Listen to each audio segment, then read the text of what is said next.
मुझे तू कभी ना मिले, हम सफर मेरा तू बने ना बने फासलों। কেমন আছেন? ভালো। আপনি? ভালো।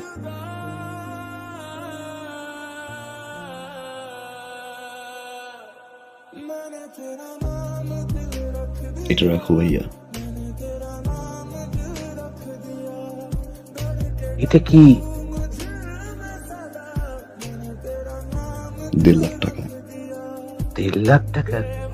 কেন?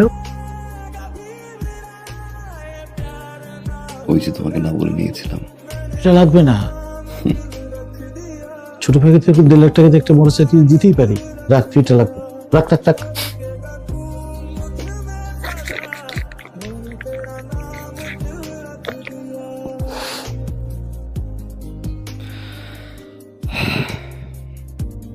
থ্যাংক ইউ ভাইয়া। Thank you.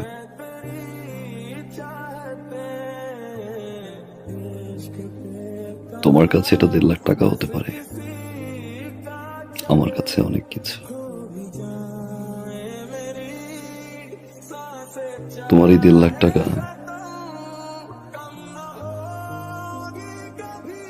আমার এই জীবনের মোড় ঘুরিয়ে দিয়েছে ভাইয়া।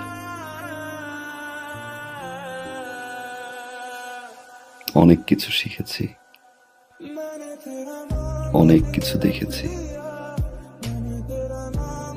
অনেক কিছু পেয়েছি ভাইয়া, আবার অনেক কিছু হারিয়েছি।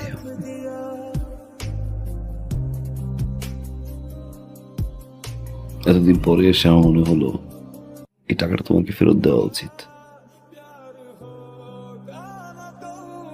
কারণ এই টাকাটা আমার কাছে এখন বোঝা।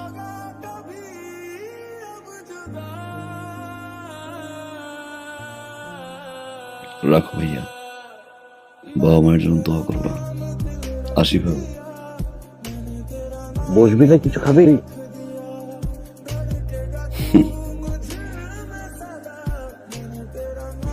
যে বাসা এখন পর্যন্ত আমার বাবা মাই খেতে পারেনি, সে বাসা আমি খেয়ে কি করবো ভাইয়া? ভালো থাকো।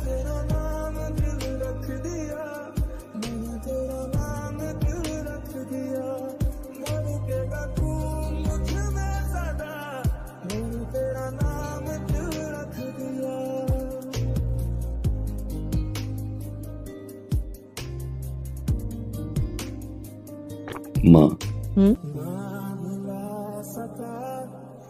আগামী 15 তারিখে আমাদের ফ্লাইট। আলহামদুলিল্লাহ আমরা হজে যাচ্ছি। আলহামদুলিল্লাহ। আলহামদুলিল্লাহ। কিন্তু বাবা, একটা দেনা ছিল তো। দিয়ে আসছি, যার টাকা তার হাতে পৌঁছে দিয়ে আসছি। খুব ভালো করেছিস বাবা। হজ থেকে এসে ইনশাল্লাহ বাবাকে নিয়ে সিঙ্গাপুর যাব।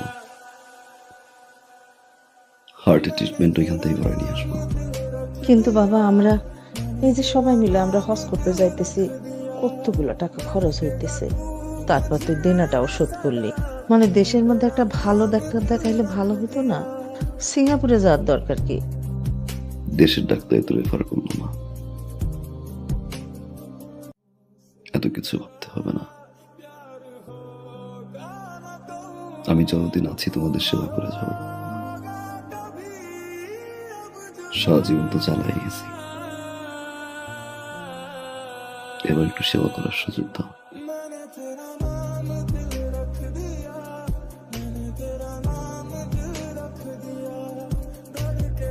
আমার বাবা, আমার তোরে বাঁচাই রাখুক বাবা। আমার পাগল ছেলে মানুষ হয়েছে, আমার আর কিচ্ছু লাগবে না বাবা, আর কিচ্ছু লাগবে না।